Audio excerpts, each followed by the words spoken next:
महाराष्ट्रामध्ये निवृत्त न्यायमूर्ती संदीप शिंदेच्या समितीने कुणबी प्रमाणपत्राची शोध मोहीम राबवली आणि त्यामध्ये धाराशिव जिल्ह्यामध्ये मोठ्या प्रमाणात कुणबी नोंदी असलेलं आढळून आलं। धाराशिव जिल्ह्याच्या तुळजापूर तालुक्यामध्ये चिंचोली गाव आहे आणि या चिंचोली गावामध्ये जवळजवळ 50 कुणबी नोंदी असल्याचं आढळून आलं। मात्र 50 नोंदीपैकी फक्त 5 जणांना याचं प्रमाणपत्र भेटलंय आणि बाकीच्यांना तांत्रिक अडचणी आल्यात। त्या अडचणी नेमक्या काय आहेत आणि त्या अडचणी आता जो राज्य सरकारने जी.आर लागू केलाय त्या जी.आरच्या माध्यमातून सुटणार आहेत का, हा प्रश्न आहे। आता आपण चिंचोली गावामध्ये आहेत, आपल्याबरोबर स्वतः ग्रामस्थ आहेत इथले। कधी सापडले? पूर्वी म्हणजे जी.आर ज्यावेळेस काढलं त्यावेळेस सापडले। बर, आता ह्याच्यात तुमचं नाव जे आहे काय अडचण आहे तुमच्या नावाला? आमच्या आता ह्याच्यावर नाव आहे गिनू गोविंद गोडके आणि आमच्या हे खापर पंधराचं गोविंद गोडके नाव आहे, पण मधला गॅप आहे आमचा गिनूचा, त्याचं हरी मळाचं नाव आहे, त्याच्या गॅप आहे, ती गॅप शोधून द्यावं म्हणजे ही तुमची अडचण आहे? अडचण आहे आणि ही दूर व्हायला पाहिजे अशी तुमची मागणी आहे? आमची मागणी। मग आता ही जी.आर जी जारी केलाय राज्य सरकारने काढलाय त्याच्यातून होईल असं वाटतंय का तुम्हाला? काय नेमकं आज होईल असं वाटतंय आणि मागणी करताय तुम्ही? हो, मागणी करताय। तुमची काय अडचण आहे? माझी अडचण अशी आहे, माझ्या आजोबाचं पंजोबाचं नाव आहे आणि माझ्या चुलत भावाच्या ह्याला नाव त्याचं येत नाही आजोबाच। बर, त्याला नोंदीला अडचणी आल्या त्याच्या सर्टिफिकेटला। मग आमचं निघाले, माझं निघालेलं आहे तुकाराम माणिक कदम, माणिक व्यंकट कदम, माणिक व्यंकटरावजी कदम असे निघालेले आहेत, पण माझ्या सख्या चुलत भावाला अडचण येते, त्याला नावच लागत नाही आमच्या पंजोबाचं आजोबाचं। बर, मग आता पुढं काय तुम्ही कुठं चौकशी वगैरे केली का? काय करायचं? केली चौकशी, पण तिथं कागद देत नाहीत, देत नाहीत। म्हणजे ही अडचण आहे, ही अडचण आहे। अशा तुमच्यासारख्या किती अडचणी आहेत गावात? अशा बरेच अडचणी आहेत। बर, 50% अडचणी आहेत। बर बर, आता दुसरे तुमची काय नेमकं तुमचं निघाले का? निघाले, सर्टिफिकेट निघाले सर, आपल्या एकाच घरातले निघाले।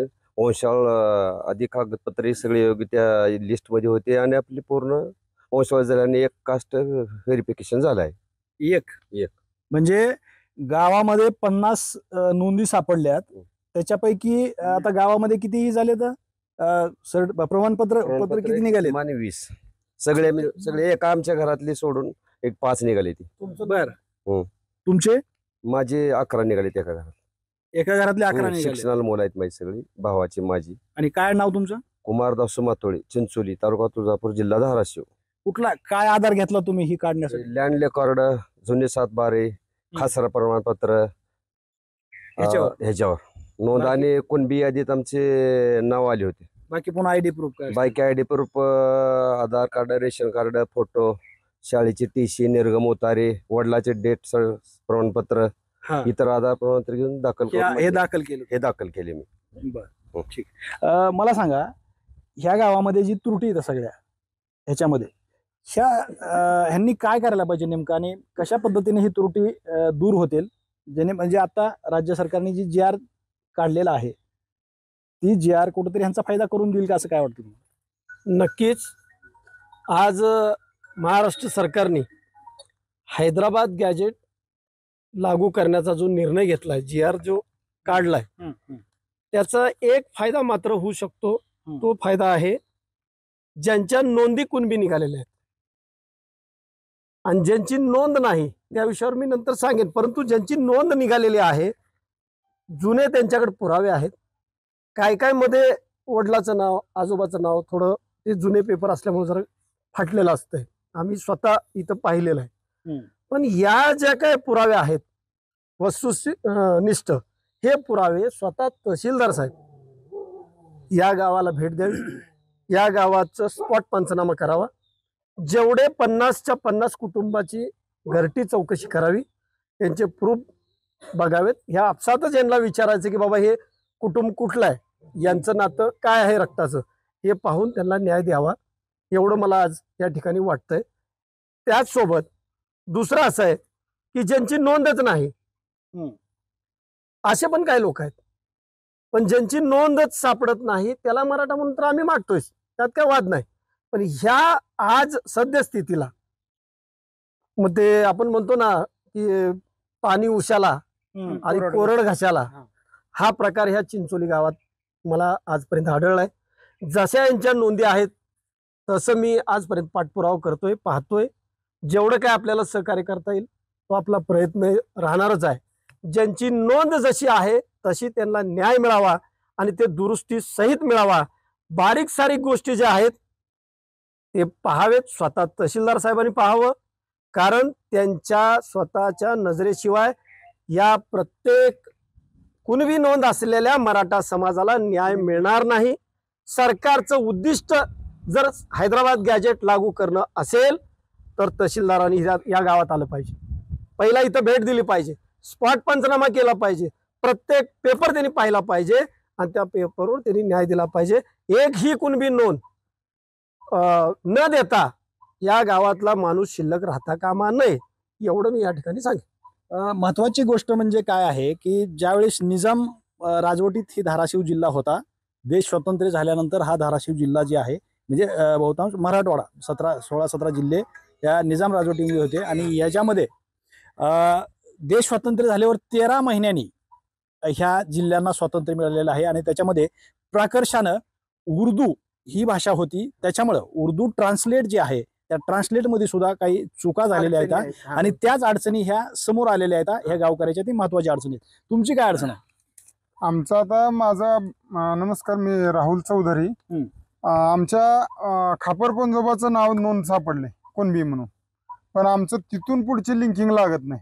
आता लिंकिंग लागत नाही याचं म्हणजे की पहिल्या लिखाणामध्ये फक्त मुलाचंच नाव लिहिणं, वडिलांचं गाळणे, ह्या प्रकारामुळे आमच्या आजोबाची नोंद, पंजोबाची नोंद त्या खापर पंजोबाच्या नावाच्या पुढे नाही. त्यामुळं आम्हाला अडचण येते. मग आता त्याच्यामुळं आता आम्हाला एकच आशा आहे की ह्याच्यामधून आम्हाला हैदराबाद गॅजेटमधूनच काहीतरी त्यातून आम्हाला न्याय मिळण्याची शक्यता वाढली आहे. आणि त्याच्यामुळं आम्ही मागणी करतो की प्रशासनानं याकडे लक्ष द्यावं आणि आम्हाला न्याय द्यावा, एवढीच विनंती आहे. याचा एक असा प्रॉब्लेम आहे की जसं त्यांनी म्हणले की वडील खापर पंजोबा यांचं मध्ये नाव जर नसेल, म्हणजे एखादं सलग आता राहुल चौधरी म्हणले तर त्यांच्या नावाचा उल्लेख तिथं जर नसेल तर त्यांची जमीन वडलोपार्जित झालेली आहे. हा सगळ्यात मोठा पुरावा आहे. भले त्या वडिलाचं नाव फाटलं असेल. बरोबर. तुमची काय अडचण आहे? तुम्हाला मिळालंय का? आमचं आम्ही सध्या दिले फाईल, परंतु नावामध्ये अपभ्रंश आहे. आमचं सध्याचं नाव जे आहे ते नन्नवरे आहे, परंतु त्यामध्ये ह्यामध्ये म्हणजे ह्या नोंदीमध्ये सापडलेलं नन्नवरे नाव आहे. हा, आणि तहसीलदार साहेबांनी इथे येऊन गावात बाबा बघून खात्री करून की नन्नवऱ्याचं आमचं एकच बुड आहे इथे गावामध्ये, तर ते नन्नवरे म्हणून सापडलेलं आहे. ते त्याची दुरुस्ती करून मिळावी एवढीच आमची अपेक्षा. तुमचं आहे का? तुमची नोंद आहे का? नोंद आहे. मग काय अडचण आहे का? अडचण म्हणजे आमच्या आजोबाच्या वडिलाचं नाव यात वल्लभ म्हणून दिले, ही नाही. याचे सगळे कागदपत्र ही सगळी काढले तुम्हाला पण तीच अडचण आहे म्हणजे नावात फरक आहे. नावात काय आडनाव आहे तुमचं? सावंत. आणि त्याच्यावरती काय आलंय? त्याच्यावर नागू जे नागू आहे का, दिगंबर नागू. ते दिगंबर म्हणजे आमचा वडील, नागू म्हणजे आजा, आणि नागूच्या वडिलाचं नाव आहे ना वल्लभ रामा गोविंद वल्लभ. अशी अडचण आहे. अशी अडचण. तुमचं मिळालंय का? नमस्कार, आमचं मिळालेलं नाही कारण आमच्या पंजोबाचं नाव आहे, मध्येच गॅप आहे, त्याच्यामुळं आमचं पुढं लिंक लागत नाही. आणि 7-12 जमिनी हे सगळे पूर्ण रेकॉर्ड आमचं आहे. फक्त ही वंश परंपरा प्रमाणे आम्हाला जी नोंदी आहेत ती मधली लिंक तहसीलदार साहेबांनी प्रत्यक्ष गावाला भेट देऊन वंशावळीमध्ये प्रॉब्लेम येतोय. प्रॉब्लेम. पहिली पद्धत काय होती, एखाद्या मुलाच्या नावाचं ऐवजी डायरेक्ट नाताच्या नावाने जमीन करायची पद्धत होती. त्याच्यामुळं नाताच्या नावाने केल्यामुळं वडिलाचं नावच नाही तिथं. असे जवळजवळ 40-50% लोकांची अडचण ही आहे. 50 पैकी गावातल्या 50% लोकांची ती अडचण आहे. भैया तुझं काय? आकाश सोपान कदम नाव आहे माझं. माझं कुणबी सर्टिफिकेट निघालेलं आहे. निघालंय कुठल्या काय आधार काय घेतलं? मी खासरा पाणी माझ्या शाळेचे डॉक्युमेंट जे काय पूर्वीचे पुरावे आहेत आमच्याकडे नोंद सापडले त्याच्या आधारे पूर्ण वंशावळ जुळवून मी दिलेत. पण बाकीचे माझे काय भाऊकीतले आहेत त्यांनी माझ्याकडे आले, तुझं निघाले आमचं कसं काय निघा नाही म्हणालेत. पण त्यांचं काय व्हायला, एकाचं आजोबाचं नाव आहे एकाच्या मागे आजोबाचं नाव नाही असं वाले प्रत्येकाचं एखाद्या वंशावळीमध्ये एक प्रॉब्लेम आला. एकाच्या मागे नाव आहे, एकाच्या मागे नाही. आता 2 भाऊ आहेत, आता सोपान माणिक कदम, निवर्ती माणिक कदम. तर निवर्तीच्या मागे माणिकचं नाव नाही, ही तुकारामच्या मागे आहे असं व्हायला लागले. अच्छा, ठीक आहे. आणि 50 नोंदीपैकी फक्त 5च नोंदीचे वारसांनाच फक्त सर्टिफिकेट मिळालेले आहेत. बाकीचे जवळपास अजून 45 नोंदीचे वारस अजूनही वंचित आहेत. ह्याच कारणामुळे आमच्यातले वंचित आहेत अजून. आणि ह्याचाच न्याय मिळावा म्हणून हैदराबाद गॅजेटची अंमलबजावणी करून प्रशासनाने याच्यावर लक्ष द्यावं एवढीच विनंती आहे आमची, एवढीच मागणी. एकंदरीतच ह्या गावामध्ये जर आपण पाहिलं तर 50 जणांच्या नोंदी सापडल्यात.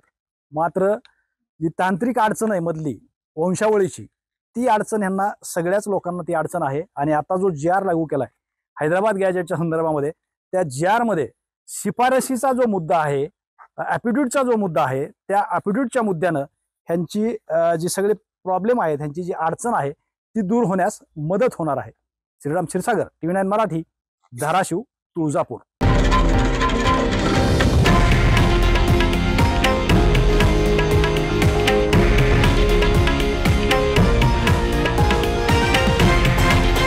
हे आहे देशातील नंबर 1 न्यूज नेटवर्क आणि आपण पाहत आहात TV9 मराठी, एकमेव.